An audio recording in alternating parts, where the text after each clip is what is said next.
பின்பு இயேசு பேதுருவையும் யோவானையும் யாக்கோபையும் கூட்டிக் கொண்டு ஜெபம் பண்ணும்படி மலையின் மேல் ஏறினார்.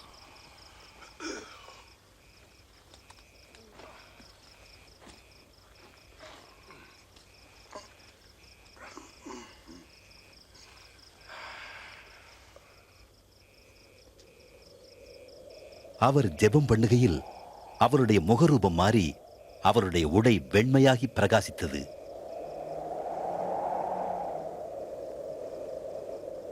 திடீரென்று மோசேயும் எலியாவும் மகிமையோடே தோன்றி அவரோடு பேசிக் கொண்டிருந்தனர். நீர் தேவ சித்தமது நிறைவேற்றுவீர்.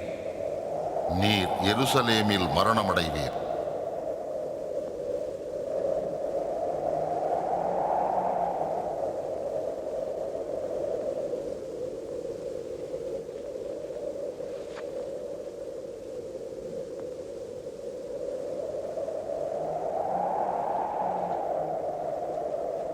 அவர்கள் புறப்படுகையில் பேதுரு இயேசுவை நோக்கி, ஆண்டவரே, நாம் இங்கேயே இருப்பது எவ்வளவு நல்லது. இங்கேயே 3 கூடாரங்களை போடுவோம். ஒன்று உமக்கும். பேதுரு பேசுகையில் ஒரு மேகம் வந்து அவர்கள் மேல் நிழலிட்டது. அப்போது சீஷர்கள் பயந்தார்கள். உடனே மேகத்திலிருந்து ஒரு சத்தம் உண்டாகி, இவர் என் நேசகுமாரன், இவருக்கு செவி கொடுங்கள் என்று உரைத்தது. நேசகுமாரன், இவரில் பிரியமாயிருக்கிறேன், இவருக்கு செவி கொடுங்கள். இவர் என்னுடைய நேசகுமாரன், இவரில் பிரியமாயிருக்கிறேன், இவருக்கு செவி கொடுங்கள். இவர், இவரில், இவருக்கு. இப்படித்தான் கத்தோலிக்க திருச்சபையில் கூட திருப்பலியிலே அவர்கள் சொல்வார்கள். இவர் மூலமாக, இவர் வழியாக, இவர் மூலமாக, இவரில் என்று சொல்வார்கள். பாருங்கள், ஆண்டவராகிய இயேசு கிறிஸ்துவை அது குறிக்கிறதை நாம் பார்க்கிறோம். இந்த ஒரு வசனம் மத்தேயு சுவிசேஷம் 17ஆம் அதிகாரத்தில் 5வது வசனத்தில் எழுதி வைக்கப்பட்டிருக்கிறது. இவர் என்னுடைய நேசகுமாரன், இவரில் பிரியமாயிருக்கிறேன், இவருக்கு செவி கொடுங்கள். எனக்கு பிரியமானவர்களே, இந்த 17ஆம் அதிகாரத்தில் 1 முதல் 9 வசனங்களை நாம் வாசித்து தியானிப்போம் என்று சொன்னால், இந்த நாளுக்கென்று ஒரு விசேஷித்த ஒரு வார்த்தையாக அது கொடுக்கப்பட்டிருக்கிறது. அந்த வசனத்தை நாம் தொடர்ந்து வாசிப்போம் என்று சொன்னால் வாசிக்க பார்க்கலாம். 17ஆம் அதிகாரத்தில் 1 முதல் 9 வசனம் வரையில்.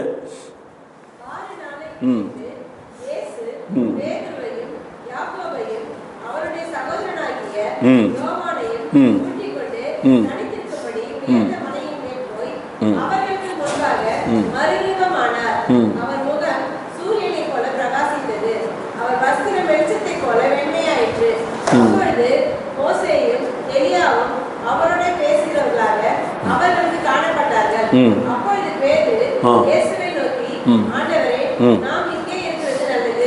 உமக்கு சித்தமானால் இங்கே உமக்கு ஒரு கூடாரமும் மோசேக்கு ஒரு கூடாரமும் எலியாவுக்கு ஒரு கூடாரமுமாக 3 கூடாரங்களை போடுவோம் என்றார். அவன் பேசுகையில், இதோ ஒளியுள்ள ஒரு மேகம் அவர்கள் மேல் நிழலிட்டது. இவர் என்னுடைய நேசகுமாரன், இவரில் பிரியமாய் இருக்கிறேன், இவருக்கு செவி கொடுங்கள் என்று அந்த மேகத்திலிருந்து ஒரு சத்தம் உண்டாயிற்று. சீஷர்கள் அதை கேட்டு முகம் குப்புற விழுந்து மிகவும் பயந்தார்கள். அப்பொழுது இயேசு வந்து அவர்களை தொட்டு, எழுந்திருங்கள், பயப்படாதீர்கள் என்றார். அவர்கள் தங்கள் கண்களை ஏறெடுத்து பார்க்கையில் இயேசுவை தவிர வேறு ஒருவரையும் காணவில்லை. அவர்கள் மலையில் இருந்து இறங்குகிற போது இயேசு அவர்களை நோக்கி, மனுஷகுமாரன் மரித்தார் என்று எழுந்திருக்கும் வரைக்கும் இந்த தரிசனத்தை ஒருவருக்கும் சொல்ல வேண்டாம் என்று கட்டளையிட்டார். இதில் சொல்லப்பட்டிருக்கிற இந்த 9 வசனங்களில் சொல்லப்பட்டிருக்கிற இந்த காரியங்கள் நமக்கு புரிந்து கொள்வதற்கு மிகவும் சுலபமான ஒரு காரியம்தான், ஒரு கடினமான ஒரு காரியம் அல்ல. இதை நாம் கற்றுக்கொள்கிற விதம்தான் வித்தியாசமாக இருக்க போகிறது. என்னென்னு சொன்னால், சொல்லப்பட்டிருக்கிற அந்த வசனம் அது ஒரு சத்தம் என்று சொல்லப்படுகிறது. ஒரு அசிரியரி சத்தம் போல, ஒரு பின்னாலிருந்து வரக்கூடிய சத்தத்தை போல, அல்லது ஒரு மேகம் இறங்கி வருகிற பொழுது வரக்கூடிய சத்தத்தை போல அந்த சத்தம் சொல்லப்பட்டிருக்கிறது. அதுதான் வாக்குத்தத்தமாக நாம் எடுக்கிறோம். ஆனால் அது சொல்வதற்கு முன்பும் பின்பும் உள்ள காரியங்களை நாம் வாசிக்கிற பொழுது, ஆண்டவராகிய இயேசு கிறிஸ்து அவர் பேதுருவையும் யாக்கோபையும் அவருடைய சகோதரனாகிய யோவானையும் கூட்டிக் கொண்டு தனித்திருக்கும்படி உயர்ந்த மலைக்கு போனார் என்று எழுதப்பட்டிருக்கிறது. உயர்ந்த மலைக்கு போய் என்று எழுதப்பட்டிருக்கிறது. தனித்து இருக்கும்படி கூட கூட்டிகிட்டு போகிறது இந்த மக்களை மாத்திரம் 3 பேரை கூட்டிகிட்டு போகிறாரு. பேதுருவையும் யாக்கோபையும் அவருடைய சகோதரனாகிய யோவானையும் கூட்டிகிட்டு போகிறார். ஸோ யோவான் சகோதரனும் யாக்கோபும் சகோதரர்கள், பேதுரு அவர்களோடு சேர்ந்திருக்கிறார். மொத்தம் 3 பேர். இயேசுவோடு சேர்த்து 4 பேராக அவர்களை அந்த மலை உச்சியிலே கூட்டி கொண்டு போகிறார். மலை மேலே கூட்டி கொண்டு போய் அங்கே தனித்து இருக்கும்படி அவர் போகிறார் என்று எழுதப்பட்டிருக்கிறது. இதே வசனத்தை, இந்த ஒரு பகுதியை லூக்காவும் எழுதியிருக்கிறார் பாருங்கள். அவர் எழுதுகிற பொழுது பார்த்தீங்கன்னா, அவரும் லூக்கா சுவிசேஷம் 9ஆம் அதிகாரத்தில் 28ஆம் அதிகாரத்திலிருந்து 36ஆம் வசனம் வரையில் எழுதி வைத்திருக்கிறார். அதில் அவர் சொல்லுகிற பொழுது, இதே இயேசு கிறிஸ்து இந்த 3 பேரை கூட்டி கொண்டு அங்கே போகிற பொழுது அவர் ஜெபம் பண்ணும்படி அவர் போனார் என்று எழுதப்பட்டிருக்கிறது. இங்கே தனித்திருக்கும்படி போனார் என்று எழுதப்பட்டிருக்கிறது, அங்கே ஜெபம் பண்ணும்படி போனார் என்று எழுதப்பட்டிருக்கிறது. அப்படி ஜெபம் பண்ணபடி போனவர் அங்கே ஜெபத்திலே அவர் நிலைத்திருக்கையில், அவர் ஜெபித்து கொண்டிருக்கையில் அவருடைய முகரூபம் மாறினது என்று லூக்கா எழுதி வைத்திருக்கிறார். இங்கே மத்தேயு இப்படியா எழுதி வைத்திருக்கிறார், தனித்திருக்கும்படி மலையின் மேலே ஏறி போய் அவர்களுக்கு முன்பாக மறுரூபமானார். அவர் முகம் ஒரு சூரியனை போல பிரகாசித்தது, அவருடைய வஸ்திரம் ஒரு வெண்மை நிறமான ஒரு துணியை போல அது பிரகாசித்தது என்று சொல்லி, ஸோ வெண்மையும் சூரியனுடைய ஒளியும் பிரகாசமாக இருந்தது என்று நாம் பார்க்கிறோம். அப்போது அவர் தனித்து இருக்கும்படி போய் அங்கே அவர் மறுரூபமாகிறார். அப்படி மறுரூபமாகிற பொழுது அவருடைய முகம் சூரியனை போல பிரகாசித்தது, அவருடைய வஸ்திரம் வெளிச்சத்தை போல வெண்மையாய் இருந்தது என்று சொல்லப்பட்டிருக்கிறது. ஆனால் லூக்கா எழுதுகிற பொழுது நீங்கள் பார்த்தீங்கன்னா, அவர் ஜெபம் பண்ணும்படி தனியாய் போனார். அவர் ஜெபம் பண்ணுகிற பொழுது அவர் இப்படிப்பட்டதான ஒரு காரியத்தை, ஒரு காட்சியை அவர் அணுகிறார். அவர் மறுரூபமாகிறார் என்று நாம் பார்க்கிறோம். மறுரூபமாகிறது தான் இங்கே முக்கியமான ஒரு மாற்றத்தை காட்டுகிறது பாருங்கள். அப்பொழுது மோசேயும் எலியாவும் அவரோடு கூட பேசுகிறவர்களாக அவர்களுக்குள்ளே காணப்படுகிறார்கள். 2 பேர் எக்ஸ்ட்ரா வராங்க. இப்போது 2 பேர் உள்ளே வருகிற பொழுது பார்த்தீங்கன்னா, அப்பொழுது பேதுரு இயேசுவை நோக்கி, ஆண்டவரே, நாம் இங்கே இருக்கிறது நல்லது, உமக்கு சித்தமானால் இங்கே ஒரு கூடாரமும் மோசேக்கு ஒரு கூடாரமும் எலியாவுக்கு கூடாரமாக 3 கூடாரங்களை போடுவோம் என்று சொல்லுகிறார். அப்போது அவருடைய வஸ்திரம் வெண்மையாக இருந்தது. அப்பொழுது மோசேயும் எலியாவும் அவர்களோடு பேசுகிறவர்களாக அங்கே காணப்பட்டார்கள். அவர்கள் காண்கிற பொழுது பேதுரு இப்படியாய் சொல்லி கொண்டிருக்கிறார். அவர் பேசுகையிலே ஒரு மேகம் இறங்கி வருகிறது. அந்த மேகம் இறங்கி வருகிற பொழுது தான், இவர் என்னுடைய நேசகுமாரன், இவரில் பிரியமாக இருக்கிறேன், இவருக்கு நீங்கள் செவி கொடுங்கள் என்று அங்கே ஒரு சத்தம் உண்டாகிறதை எழுதப்பட்டிருக்கிறது. எனக்கு பிரியமானவர்களே, இதே வசனத்தை லூக்காவில் எழுதுகிறது பார்த்தீங்கன்னா, அங்கே 9ஆம் அதிகாரத்தில் உள்ள காரியங்களை வாசிக்கிற பொழுது 23, 24, 25 பார்த்தீங்கன்னா, மோசே எலியா என்னும் 2 பேரும் மகிமையோடு காணப்பட்டு அவருடனே சம்பாஷணம் பண்ணி அவர் எருசலேமிலே நிறைவேற்ற போகிற அவருடைய மரணத்தை குறித்து பேசி கொண்டிருக்கிறார்கள் என்று பார்த்தோம். ஸோ பேதுருவும் அவனோடு இருந்தவர்களும் நித்திரையாக இருந்தார்கள். அவர்கள் விழித்து அவருடைய மகிமையையும் அவரோடு நின்ற அவரையும் கண்டார்கள் என்று எழுதப்பட்டிருக்கிறது. சரி, அப்படி எழுதுகிற பொழுது அவ்விருவரும் அவரை விட்டு பிரிந்து போகையிலே பேதுரு இயேசுவிடம் சொல்லுகிறான். அவரும் பிரிந்து போகையிலே என்று சொல்லப்பட்டிருக்கிறது. அங்கே மத்தேயு சுவிசேஷத்தில் அவர் கூடவே அவர் இருக்கிற பொழுது என்று எழுதப்பட்டிருக்கிறது. எனக்கு பிரியமானவர்களே, இவைகளெல்லாம் ஒரு குழப்பமாக நமக்கு உண்டு பண்ணினாலும் கூட நாம் புரிந்து கொள்ள வேண்டிய காரியம் ஒன்று தான். இயேசு அந்த இடத்துல மறுரூபமாகிறார். அவர் மறுரூபமாகிற பொழுது அந்த 2 பேர் மறைந்து போகிறார்கள். ஆனால் மறுரூபமாகிற பொழுது அந்த 2 பேரும் அவரோடு பேசி கொண்டிருந்தார்கள். அவருடைய மரணத்தை குறித்து அவர்கள் ஒருவரோடு விவாதித்து கொண்டிருந்தார்கள் சொல்லப்பட்டிருக்கிறது. எனக்கு பிரியமானவர்களே, இதை நாம் புரிந்து கொள்ள வேண்டிய ஒரு காரியம் என்ன? இயேசுவானவர் மறுரூபமானார் என்பது தான் புரிந்து கொள்ள வேண்டிய ஒரு காரியம். 2வது, அவர் மறுரூபமாகிற பொழுது கூட தென்பட்ட எலியாவும் மோசேயும் அவர்கள் இந்த இருவரும் காண்கிற பொழுது அவர்கள் மறைந்து போகிறார் என்று நாம் பார்க்கிறோம். அல்லது இவர்கள் இருவரும் காண்கிற பொழுது அவர்கள் பேசி கொண்டிருந்தார் என்பதை நாம் பார்க்கிறோம். இவைகளெல்லாம் ஒரு கன்ஃபியூஷனாக நமக்கு வந்தாலும் கூட ஒரு காரியம் நமக்கு தெளிவாகிறது. மேலிருந்து ஒரு சத்தம் உண்டாகிறது, இவர் என்னுடைய நேசகுமாரன், இவரில் பிரியமாய் இருக்கிறேன், இவருக்கு செவி கொடுங்கள் என்று அந்த சத்தம் சொல்லுகிறது. எனக்கு பிரியமானவர்களே, இந்த நாளிலே நாம் சிலுவை தியானத்தை குறித்து தியானித்து கொண்டு வருகிறோம். இந்த 40 நாட்களும் நாம் சிலுவையை குறித்து தான் தியானித்து கொண்டு வருகிறோம். அப்போது ஒவ்வொரு நாளும் ஒரு வேத பகுதியை வாசித்து நாம் தியானிக்கிறோம். ஒவ்வொரு நாளும் தேவ சமூகத்திலே நாம் அந்த வசனத்தை வாசித்து தியானித்து ஜெபித்து பிற்பாடு தான் நம்முடைய நாட்களை கழித்து கொண்டு வருகிறோம். அதில் சிறப்பாக வெள்ளிக்கிழமையிலே ஒரு சின்ன செய்தியை நாம் கேட்டோம். மற்றபடி ஞாயிற்றுக்கிழமை எல்லாமே ஒரே மாதிரியான செய்தியை தான் கேட்டுக்கொண்டிருக்கிறோம். ஆனால் இவையிலிருந்து கற்றுக்கொள்ள வேண்டிய காரியம் என்ன என்று பார்க்கிற பொழுது, அந்த சத்தம் உண்டாகி சொல்லுகிற காரியம்தான் ஆண்டவர் இயேசுவுக்கு நாம் செவி கொடுக்க வேண்டும் என்ற அந்த சத்தியம். நாம் செவி கொடுக்க வேண்டும் என்ற அந்த சத்தியத்தை தான் இன்றைக்கு நாம் புரிந்து கொள்ள வேண்டும். இந்த தவ நாட்களிலாவது நாம் தேவனுடைய வார்த்தைகளை ஒவ்வொரு நாளும் வாசிக்கிற, தியானிக்கிற, ஜெபிக்கிற பிள்ளைகளாக நாம் நடந்து கொள்ள வேண்டும் என்று வேதம் நமக்கு உணர்த்துகிறது.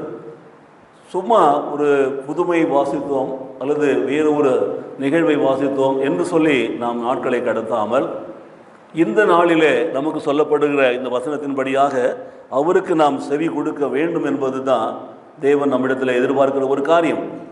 அதோடு மாத்திரமில்லாமல் அங்கே அவர்களுக்கு ஒரு கூடாரங்கள், ஆளுக்கு ஒரு கூடாரம் என்று சொல்லி 3 கூடாரங்கள் அமைக்கிறதை குறித்து அவர்கள் பேசி கொண்டிருக்கையிலே அந்த 2 பேருமே போயிட்டாங்க. ஒருவர் எழுதுகிறார், அவர்கள் பேசி கொண்டிருப்பதற்கு முன்பாகவே அவர் போயிட்டாங்கன்னு சொல்லிட்டு. மற்றொருவர் எழுதுகிறார், அவர் பேசி கொண்டிருக்கையில் தான் அவர்கள் போனார்கள்னு சொல்லி. அவர்கள் இருப்பதும் அவர்கள் போவதும் நமக்கு முக்கியம் கிடையாது.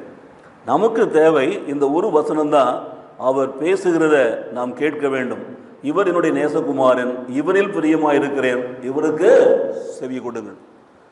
எனக்கு பிரியமானவர்களே, இந்த நாளிலே நாம் சிந்திக்க வேண்டிய காரியம் அதுதான். இந்த ஒரு காரியத்தை நாம் தொடர்ந்து இன்னும் வாசிக்கலாம். இன்னும் வாசிக்கிற பொழுது என்னை குறித்தும் அவருடைய வார்த்தைகளை குறித்தும் சொல்லப்பட்ட காரியங்களை நாம் யோசித்து தியானித்து கொண்டிருக்கிற வேளையிலே அவர் இந்த வசனத்தை நமக்கு உணர்த்தி இருக்கிறார்.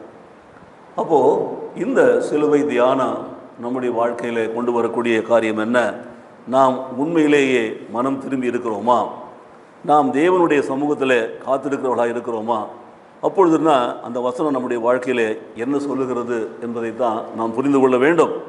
ஆகவே இந்த மூவரும் வருவதும், அவர்கள் கூட அந்த இருவரும் வருவதும், அவர்கள் நமக்கு சொல்ல விரும்புகிற காரியம் என்னவென்று சொன்னால், இந்த ஒரு வசனம்தான், இவர் என்னுடைய நேசகுமாரன், இவரிலே நான் பிரியமாக இருக்கிறேன், இவருக்கு செவி கொடுங்கள் என்று சொல்லி.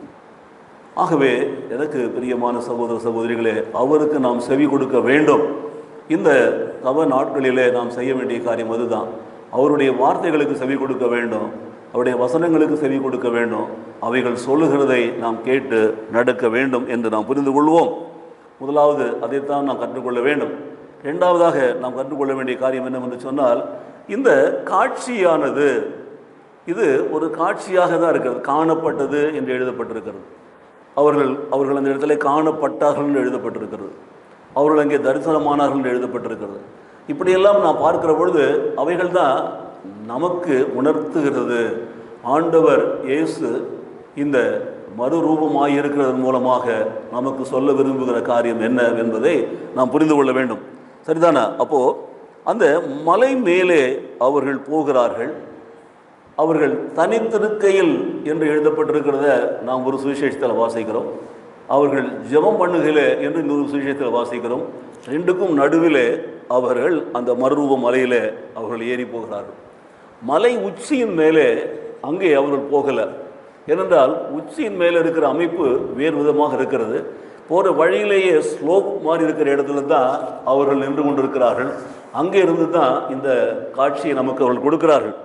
ஆகவே அங்கிருந்து அவர்கள் பேசுகிற காரியத்தை தான் நாம் கேட்கிறோம். அது பிலிப்பு செசரியாவிலிருந்து ஏறக்குறைய 14 மைல் தொலைவில் இருக்கிறது. அது 9400 அடி உயரத்தில், 11000 அடி உயரத்தில் அது இருக்கிறது. ரெண்டும் தனித்தனியாக இருக்கிறது. அவ்வளவு உயரத்துக்கு நாம் போக வேண்டியது அவசியமும் கிடையாது. நாம் அதற்கு போகவும் தேவையில்லை. அது எப்படியா இருந்தாலும் அதற்கு முன்பாகவே நாம் அந்த ஸ்லோப்பாக இருக்கக்கூடிய அந்த மலை இடத்துல தான் இந்த ஒரு காட்சியை நாம் பார்க்குறோம்.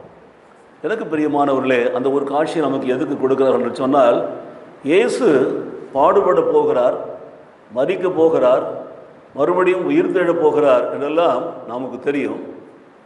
அதைத்தான் நாம் ஒவ்வொரு வருடமும் பார்த்து கொண்டு வருகிறோம். ஆனால் ஒவ்வொரு வருடமும் அதை பார்ப்பதற்கு முன்பாக நாம் கற்றுக்கொள்கிற காரியம் என்ன? ஒவ்வொன்றாக ஒவ்வொரு படியாக நாம் போய் கொண்டிருக்கிறோம். இன்றைக்கு நாம் கற்றுக்கொள்கிறது தான், இவர் என்னுடைய நேசகுமாரன், இவரில் பிரியமாக இருக்கிறேன், இவருக்கு செவி கொடுங்கள் என்று சொல்ல அந்த வார்த்தை.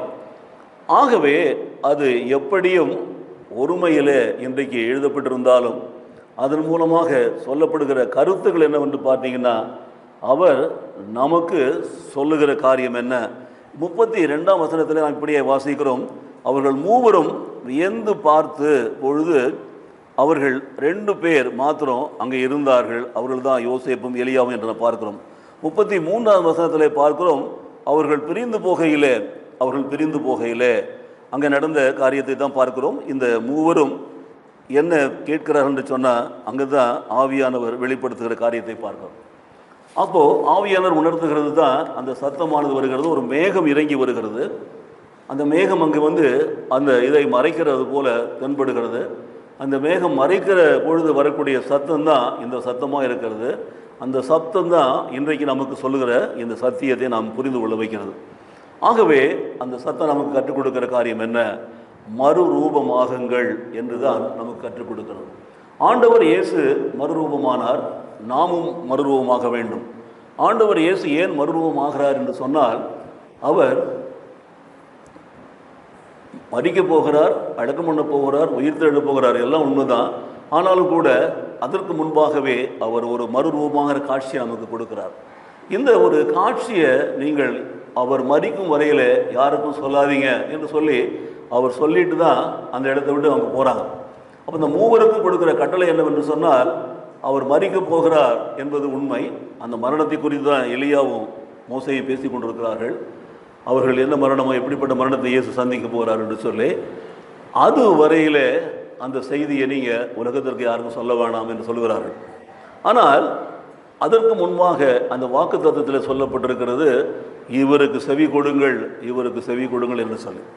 எனக்கு பிரியமானவர்களே, ஆண்டவர் இயேசு கிறிஸ்து நாம் செவி கொடுக்கிற பொழுதுதானே இந்த மறுரூபமாகிறதை நாம் உணர்ந்து கொள்ள முடியும் என்பதை நாம் புரிந்து கொள்ள வேண்டும். ஸோ மறுரூபமாக மாற வேண்டும் என்பதை நாம் பார்க்கிறோம். ரோமருக்கு நிருபத்தில் நாம் வாசிக்கிறோம், 12ஆம் அதிகாரத்தில் நினைக்கிறேன், எடுத்து வாசிக்கலாம். ரோமர் 12 அங்கே சொல்லப்படுகிற வசனத்தை வாசிக்கிறோம் பாருங்க.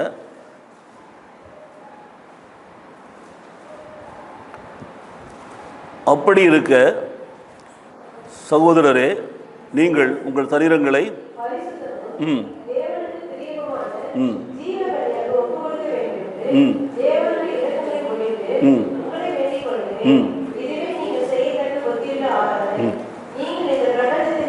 வேஷம் தெரியாமல் நன்மையும் பிரியமும் சம்பூர்ணமாயிருக்கிற உங்கள் மனம் புதிதாகிறதுனாலே மறுரூபமாகுங்கள் என்று சொல்லப்பட்டிருக்கிறது. உங்களுடைய மனம் புதிதாகிறதுனாலே நீங்கள் என்னவாகணுமா? மறுரூபமாக வேண்டும் என்பது தான். ஸோ ஆண்டவர் இயேசு கிறிஸ்து மறுரூபமாக நமக்கு காட்சி கொடுக்கிற அந்த காட்சியானது நமக்கு உணர்த்துகிற காரியம் என்னவென்று சொன்னால், நாம் நம்முடைய சரீரங்களை பரிசுத்தமும் தேவனுக்கு பிரியமான அந்த ஜீவ பலியாக ஒப்பு கொடுக்க வேண்டும் என்று தேவனுடைய இரக்கங்களை முன்னிட்டு உங்களை வேண்டிக் கொள்ளுகிறேன். இதுவே நீங்கள் செய்யத்தக்க புத்தியுள்ள ஒரு ஆராதனை என்று சொல்லப்படுகிறது. ஆராதனை என்று நாம் பார்க்கிற பொழுது நாம் செய்ய வேண்டிய காரியம் அது தேவனுக்கு பிரியமான ஜீவ பலியாக ஒப்பு கொடுக்கப்பட வேண்டும் என்பது தான். ஆராதனை முடிந்த பிற்பாடு பார்த்தீங்கன்னா, நீங்கள் இந்த பிரபஞ்சத்திற்கு ஒத்த வேஷம் தெரியாமல் தேவனுடைய நன்மையும் தேவனுடைய பிரியமும் தேவனுடைய பரிபூர்ணமான சித்தம் என்னதென்று பகுத்தறியத்தக்கதாக உங்கள் மனம் புதிதாகிறதுனால என்னவாகணும்? நீங்கள் மறுரூபமாக வேண்டும். எனக்கு பிரியமானவர்களே, இந்த ஆண்டவர் இயேசு கிறிஸ்துவனுடைய இந்த பாடுகள், இவைகளை தியானிக்கிற இந்த தியானமானது நம்முடைய வாழ்க்கையில் ஒரு மாற்றத்தை கொண்டு வர வேண்டும். நாம் ஒவ்வொரு நாளும் மறுரூபமாக்கப்பட வேண்டும் என்பது தான் ஆண்டவர் சொல்லுகிற ஒரு பெரிய உண்மை. ஆண்டவர் அதை தான் பிரியப்படுகிறார்.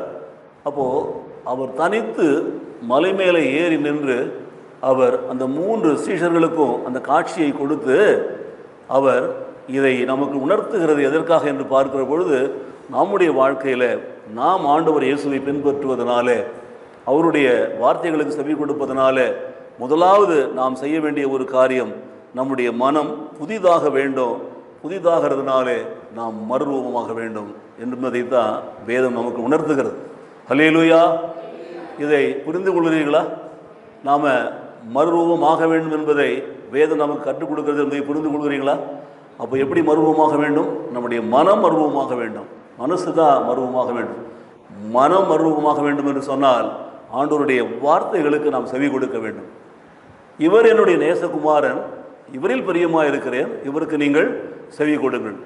அவருக்கு நீங்கள் செவி கொடுத்தா, அவருடைய வார்த்தைகளை நீங்கள் கேட்டால், அதன்படி நீங்கள் நடந்தால் நிச்சயமாகவே உங்கள் வாழ்க்கையில் நீங்கள் மறுரூபமாக்கப்பட்டவர்களாக இருப்பீர்கள். அல்லேலூயா.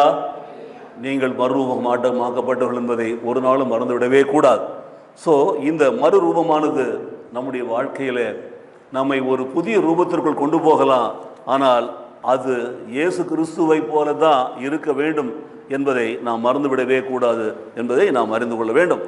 இரண்டாவதாக நாம் பார்க்கிற பொழுது, அவர் பேசுவதை கேட்கவும் அவர் வேத வசனங்களை அதன்படி செய்யத்தக்கதாக அவர் நமக்கு சொல்லுகிறதை கேட்கும்போதும் நம்முடைய மனதை முற்றிலுமாக மாற்ற வல்லதாக இருக்கிறதாக நாம் பார்க்கிறோம்.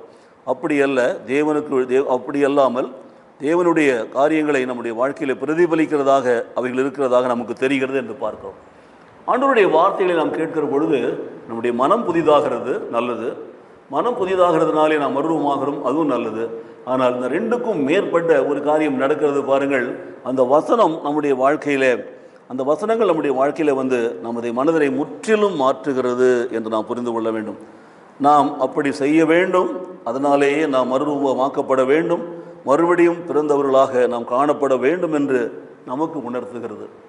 ஸோ மறுரூபமாக்கப்பட்டால் ரூபம் வேறு ரூபமாய் மாறுகிறதை நாம் பார்க்கிறோம். ஆனால் அதற்கு முன்பாக அந்த வசனம் நம்முடைய வாழ்க்கையை மாற்றுகிறது. அந்த வசனங்கள் நம்முடைய வாழ்க்கையிலே நம்முடைய கிரியைகளை மாற்றுகிறது, நம்முடைய செய்கைகளை மாற்றுகிறது, நம்முடைய பண்புகளை மாற்றுகிறது, நம்முடைய மனநிலையை மாற்றுகிறது. அப்போது அதுதான் நம்மிலிருந்து வெளிப்படக்கூடிய கிரியைகளை வெளிப்படுத்துகிறது. ஸோ மனம் புதிதாகிறதுனாலே மறுரூபமாகிறோம். மனம் புதிதாகிறது மாத்திரமில்லாமல் அந்த வசனம் நமக்குள்ளே வந்து கிரியை செய்கிற பொழுது அந்த வசனம் நம்மை மாற்றுகிறது. அது நம்மை மாற்றி ஒரு புது மனிதனாக உருவாக்குகிறது. ஆகவே நம்முடைய செயல்பாடுகள் வெளிப்படையாக மற்றவர்களுக்காக நாம் காண்பிக்கப்படுகிறதை நாம் பார்க்கிறோம். ஆகவே இரண்டாவதாக பார்க்கிற பொழுது அந்த வேத வசனங்களை கேட்கிற பொழுது நாம் மாற்றப்படுகிறோம். மூன்றாவதாக நாம் பார்த்தோம் என்று சொன்னால், நாம் தேவனுடைய குமாரனை பற்றுகிற அந்த பற்றுதலான அந்த வசனத்தின் மூலமாக அவருக்கு பிரியமான பிள்ளைகளாக வாழ நம்மை ஒப்புக் கொடுக்கிறோம். என்னவென்று சொன்னால், மறுரூபமாகிறதுனால நாம் தேவனுடைய மறுரூபமான ஒரு மனிதனாக நாம் காட்சி அளிக்க வேண்டும் என்று, காண்பிக்க வேண்டும் என்று நமக்கு உணர்த்துகிறது. ஆகவே ஒன்று மனம் புதிதாகிறது, இரண்டாவது கிரியை புதிதாகிறது, மூன்றாவது நம்முடைய தரிசனம் புதிதாகிறது. நம்மை காண்கிறவர்கள் வேறொரு மனிதனை காண வேண்டும். உண்மையாகவே இயேசு கிறிஸ்துவினாலே தெரிந்து கொள்ளப்பட்ட மனுஷனை அவர்கள் பார்க்க வேண்டும். ஸோ 3 விதமான மாற்றங்கள் இந்த மறுரூபமாலையிலே நமக்கு கொடுக்கப்படுகிறது. மறுரூபமாலையில் கொடுக்கப்படுகிற அந்த 3 மாற்றங்களை நாம் கற்றுக்கொள்வோம் என்று சொன்னால், அந்த வாழ்க்கையிலே நாம் என்றென்றைக்கும் இயேசு கிறிஸ்துவையே பிரதிபலிக்கிறவர்களாக இருப்போம். நம்மை காண்கிறவர்கள், இவர் என்னுடைய நேசகுமாரன், இவரில் பிரியமாக இருக்கிறேன், இவருக்கு செவி கொடுங்கள் என்று சொன்ன அந்த வார்த்தையின்படியே நம்முடைய வாழ்க்கையில் நம்மை மறுரூபமாக்கி, மனதை மாற்றி, நம்முடைய காரியங்களை நம்முடைய வாழ்க்கையிலே மாற்றி, நம்முடைய செயல்களை மாற்றி, நம்முடைய தோற்றத்தையும் மாற்றி அவர் ஒரு புதிய மனிதனாக மற்றவர்களுக்கு நம்மை காணும்படி செய்வார். அல்லேலூயா. விசுவாசிக்கிறீங்களா? அப்போது இந்த மாற்றம் நமக்கு தேவை. இந்த ஒரு மாற்றத்திற்காக தான் நாம் இவ்வளவு பிரயாசப்பட்டு கொண்டு வருகிறோம். நம்முடைய வாழ்க்கையில் ஒவ்வொரு நாளும் தேவனுடைய வசனம் நமக்குள்ளே வர வேண்டும். நாம் மனம் புதிதாக வேண்டும். தேவனுடைய வசனத்தை நாம் கேட்டு அதன்படி நாம் நடக்கிற பொழுது நம்முடைய காரியங்கள், கிரியைகள் புதிதாக மாற வேண்டும். மூன்றாவதாக அந்த வசனம் நமக்குள்ளே வந்து நாம் மாற்றப்படுகிற பொழுது நம்மை காண்கிறவர்கள் இயேசுவை காணும்படி நம்முடைய முகம் மறுரூபமாக்கப்பட வேண்டும் என்று 3 காரியங்களை உணர்த்தி இருக்கிறது. ஆகவே இவர் என்னுடைய நேசகுமாரன், இவரில் பிரியமாக இருக்கிறேன், இவருக்கு செவி கொடுங்கள் என்ற அந்த வாக்குத்தத்தத்தை நாம் பற்றி கொள்வோம். கர்த்தர் நம்மை ஆசீர்வதிப்பாராக. ரெண்டாவதாக இந்த வேத பகுதியிலிருந்து நாம் கற்றுக்கொள்ள வேண்டிய ரிஃப்ளெக்ஷன்ஸ் என்று சொல்லக்கூடிய காரியங்களை பார்க்க போகிறோம். 3 காரியங்களை பார்க்க போகிறோம். ஒன்று, இந்த மறுரூபமாகுதல் மற்றும் மனித அடையாளத்தினுடைய மேன்மை நமக்கு எதை உணர்த்துகிறது என்று பார்த்தோம் என்று சொன்னால், this is the foundation of all social life என்று நாம் பார்க்கிறோம். மனித சமுதாயத்தின் அடிப்படையே மறுரூபமாகுதலினாலே உண்டாக்கப்பட்டது தான். மறுரூபமாகுதல் என்று சொல்லுகிற பொழுது அந்த ஒரு வார்த்தை நம்மை கிறிஸ்துவுக்குள், கிறிஸ்துவினால் கிறிஸ்துவை போல நாம் மாற வேண்டும் என்று நமக்கு அது உணர்த்துகிறது என்று பார்க்கிறோம். ஆகவே அது ஒரு மேலான ஒரு டிக்னிட்டியை நமக்கு கொடுக்கிறது என்று நாம் பார்க்கிறோம். ஒரு மேலான ஒரு மனித அடையாளத்தை நமக்கு கொடுக்கிறது.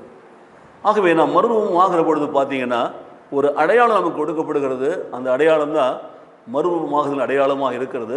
அந்த அடையாளத்தை காண்கிறவர்கள், நீங்கள் என்னிலும் என் வார்த்தைகள் உங்களிலும் நிலைத்திருக்கும் பொழுது நீங்கள் கிறிஸ்துவை போலவே நடந்து கொள்வீர்கள், கிறிஸ்து உங்களிலே புகுந்து உங்களிலே செயலாற்றுகிறார் என்பதை நீங்கள் வெளிப்படுத்துகிறீர்கள்.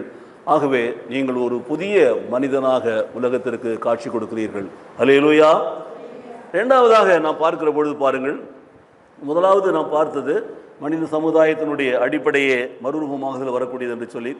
இரண்டாவது நாம் பார்க்கிறோம் பாருங்கள், seeing Christ rightly teaches us to do others rightly என்று நாம் பார்க்கிறோம். பியாண்ட் யூட்டிலிட்டி ஆர் ஸ்டேட்டஸ், நம்முடைய செயல்பாடுகளுக்கும் நம்முடைய பயன்பாடுக்கும் மேலாக இந்த ஒரு மனம் புதிதாகிற ஒரு மறுரூபமாகிற காட்சியானது நமக்குள்ளே செயலாற்றுகிறது என்று பார்க்கிறோம். போப் பிரான்சிஸ் சொல்லுகிறார், every human being is God's in future tradition என்று நான் பார்க்கிறோம், டெண்டர்னஸ் என்று நான் பார்க்கிறோம்.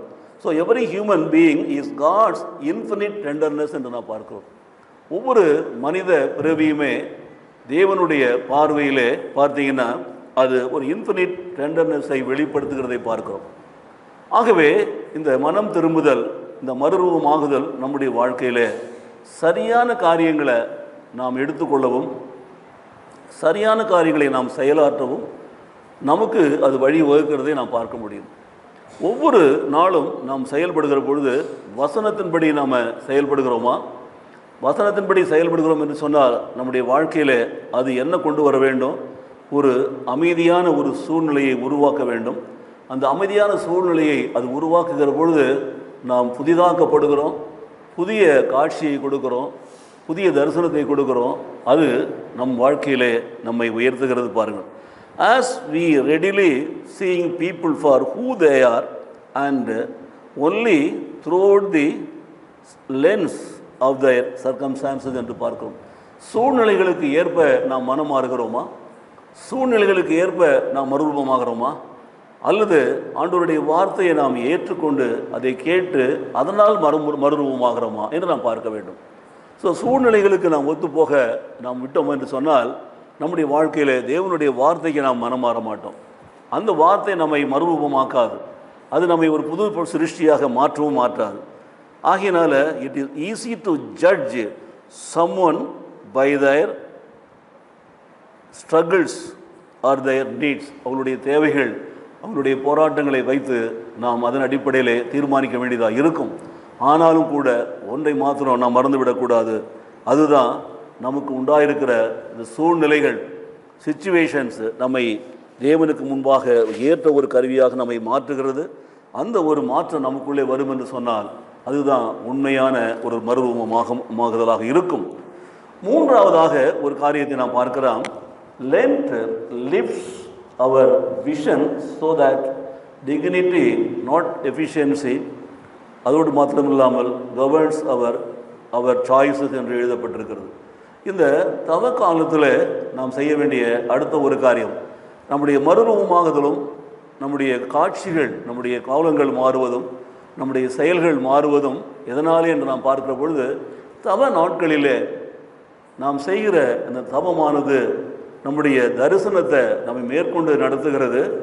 அது நம்மை மேல் நோக்கி கொண்டு போய் நம்முடைய வாழ்க்கையில் ஒரு எஃபிஷியன்சியையும் ஒரு கவர்னஸையும் ஒரு சாய்ஸஸையும் கொண்டு வருகிறது. பாருங்கள், ஆக நம்முடைய மறுரூபமாகுதல் ஒரு மேன்மையான ஒரு தரிசனத்தை நமக்கு வைத்திருக்கிறது. மறுரூபமாகுதல் ஒரு மேன்மையான காட்சியை நமக்கு காட்டுகிறது. மறுரூபமாகுதல் நம்மை மேன்மைப்படுத்துகிறது. நம்மை ஒரு புது சிருஷ்டியாக, புது படைப்பாக மாற்றுவதோடு மாத்திரமில்லாமல் நாம் தேவனுக்கு பிரியமுள்ள பிள்ளைகளாக இருக்கும்படி நம்மை நடத்துகிறதை பார்க்கிறோம். ஆகவே இதை கேட்டுக்கொண்டிருக்கிற எனக்கு அருமையான சகோதரனே, சகோதரியே, உங்களுடைய வாழ்க்கையில் இந்த மறுரூப மலை காட்சியானது என்ன மாற்றத்தை கொண்டு வருகிறது என்று பாருங்கள். இந்த மலையிலே நாம் போய் பார்க்கிற அந்த காட்சியை யாருக்கும் சொல்ல வேண்டாம் என்று சொல்லி தான் தேவன் அழைத்து கொண்டு வருகிறதை நாம் பார்க்கிறோம்.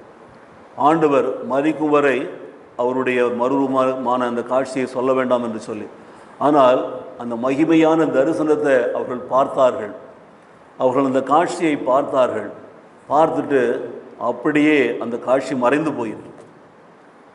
அப்போது ஒரு நிமிடம் தான் அந்த காட்சி வந்திருக்கும். மறுரூப மாலையிலே அந்த காட்சியானது அந்த ஒரு நிமிடத்திலேயே அவர்கள் இயேசு கிறிஸ்துவையும் எலியாவையும் மோசேயையும் பார்த்தார்கள்.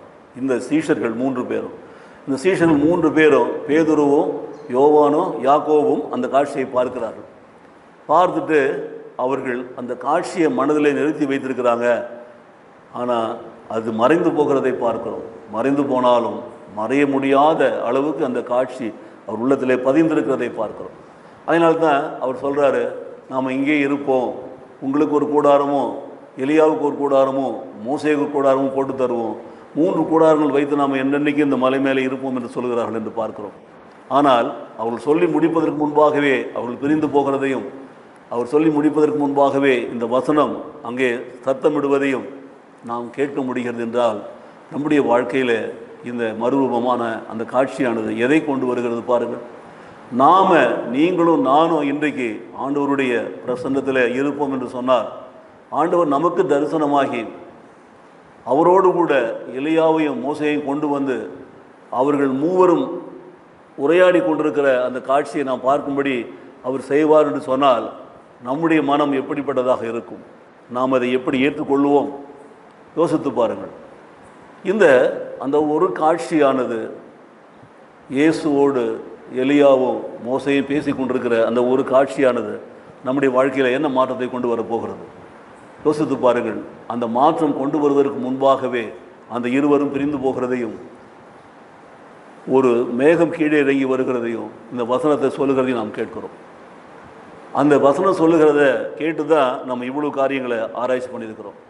அப்போ நாம் இந்த 3 விதமான இந்த கருத்துக்களை உள்ளத்தில் வைத்தவர்களாக, தரிசனத்தை பெற்றுக்கொண்டவர்களாக, அந்த தரிசனம் நமக்குள்ளே இருக்கிறது என்பதை உணர்ந்தவர்களாக நாம் இன்றைக்கும் உயிரோடு வாழ்கிறோமா? நாம் சந்திக்கிற மனிதரிடத்தில் ஆண்டவர் இயேசு இப்படியாக காட்சி கொடுத்தார் என்று சொல்ல முடியுமா? ஆண்டவர் மோசேயோடு எலியாவோடு காட்சி கொடுத்தார் என்று நாம் சொல்ல முடியுமா? பாருங்கள். அவர்கள் டென்ட்டு போட வேண்டும், கூடாரம் அமைக்க வேண்டும் என்று சொல்லி அவர்கள் சொல்லி கொண்டிருக்கிறார்கள். ஆனால் அவர்கள் பிரிந்து போகிறத நாம் பார்க்கிறோம். அவர்கள் பிரிந்து போகிறதை பார்க்கிறோம். வெறும் இயேசுவானவர் மாத்திரம்தான் இருக்கிறாரு. அவர் தட்டி எழுப்பினார் என்று எழுதப்பட்டிருக்கும். மத்தேயு சுவிசேஷத்தில் வாசிச்சிங்கன்னா, அவர்கள் மலையிலிருந்து இறங்குறதுக்கு முன்பாக அவர் என்ன பண்ணுறாரா, அவர்களை போய் எழுப்புகிறார் பாருங்கள். அவர்களை கேட்டு எழுப்பி அவர்களுக்கு இந்த காரியத்தை சொல்லியிருக்கிறாங்க. எனக்கு பிரியமானவர்களே, ஒருவர் எழுப்பி சொன்னதாக சொல்கிறாங்க, இன்னொருவர் எழுப்பாமலேயே அவர்கள் பிரிந்து போகிறதை பார்க்கிறதா சொல்கிறாங்க. இது எப்படி இருந்தாலும் நமக்கு வேண்டியது இந்த மர்மமான காட்சி தான் நம் வாழ்க்கையில் வர வேண்டும். நாம் ஆண்டவர் இயேசுவை இன்றைக்கும் நாம் சந்திக்கிறோமா? அவர் பேசுகிற அவருடைய வசனங்களை கேட்கிறோமா? அவைகளின்படி நாம் வாழ நம்மை ஒப்புக் கொடுக்கிறோமா? அந்த வார்த்தைகள் நம் வாழ்க்கையை மாற்றும்படி நம்மை அர்ப்பணிக்கிறோமா? யோசித்து பாருங்கள், தியானியுங்கள். இந்த மாதம் முழுவதும் நீங்கள் தியானிக்கலாம். இந்த குறிப்பிட்ட வேத பகுதியை இப்போ நான் மத்தேயு 17ஆம் அதிகாரத்தையும் லூக்காவில் 9ஆம் அதிகாரத்தையும் வாசிச்சிருக்கிறேன். தொடர்ந்து நீங்கள் வாசிச்சிங்கன்னா, மார்க் சுவிசேஷத்தில் கூட இந்த காட்சி எழுதப்பட்டிருக்கிறது. அதை கூட நீங்கள் எடுத்து வாசிக்கலாம். அங்கே கூட 2 வசனம் மாத்திரம் தான் போடப்பட்டிருக்கும். இவர் என்னுடைய நேசகுமாரன், இவருக்கு நீங்கள் செவி கொடுங்கள் என்று மட்டும்தான் எழுதப்பட்டிருக்கும். இவரில் பிரியமாக இருக்கிற இந்த ஒரு வார்த்தையை மத்தேயு மாத்திரம் தான் எழுதி வைத்திருப்பார். எப்படி இருந்தாலும் இந்த காட்சியாகமும் நாம் கற்றுக் கொடுக்கிற காரியங்களை நாம் கற்றுக்கொள்வோம். அந்த காரியங்களை மனதில் வைத்துக்கொண்டு அதை மற்றவர்களுக்கு நாம் சொல்லுவோம். இதன் மூலமாக இயேசுவின் நாமத்தை நாம் மகிமைப்படுத்துவோம். கர்த்தர் ஆசீர்வதிக்கப்படுவாராக. கண்களை மூடுவோமா? கர்த்தரை நோக்கி நாம் பார்க்கலாம். மகா கிருபையும் இரக்கமும் தயவும் நிறைந்த எங்கள் அன்பின் பரலோக பிதாவே, இந்த நாளில் நாங்கள் தியானித்திருக்கிற இந்த வேத பகுதியானது எங்கள் வாழ்க்கையிலே ஒரு மாற்றத்தை எங்களுக்குள்ளே கொண்டு வர வேண்டும் என்று எங்களுக்கு கற்றுக் கொடுத்ததற்காக எமக்கு ஸ்தோத்திரம் செலுத்துகிறோம். ஆண்டவரே, நாங்களும் மறுரூபமாகி ஆண்டவருடைய வார்த்தையின்படி நாங்கள் வாழ்ந்து ஆண்டவருடைய வார்த்தையின்படி நாங்கள் தரிசனம் அவர்களுக்கு கொடுக்கத்தக்கதாக எங்களுக்கு கிருபை செய்ய வேண்டுமா நாங்கள் ஜெபிக்கிறோம். இந்த காட்சியானது எங்களை காண்கிறவர்களும் இயேசுவை காணவும் இயேசுனுடைய போதனைகளை கேட்டு அதுபடி நடக்கவும் கிருபை செய்ய வேண்டுமா நாங்கள் ஜெபிக்கிறோம். எப்படியாவது உம்முடைய ராஜ்யம் வருக, உம்முடைய நாமம் மகிமைப்படும்படியான உம்முடைய போதனைகளை கேட்கவும் இந்த மக்களை நீர் சந்திக்கவும் வேண்டும் என்று நாங்கள் ஜெபிக்கிறோம். உம்முடைய கருத்தில் ஒப்புக் கொடுத்து நாங்கள் ஜெபிக்கிறோம். இயேசு கிறிஸ்துவின் நாமத்திலே பிதாவே, ஆமென்.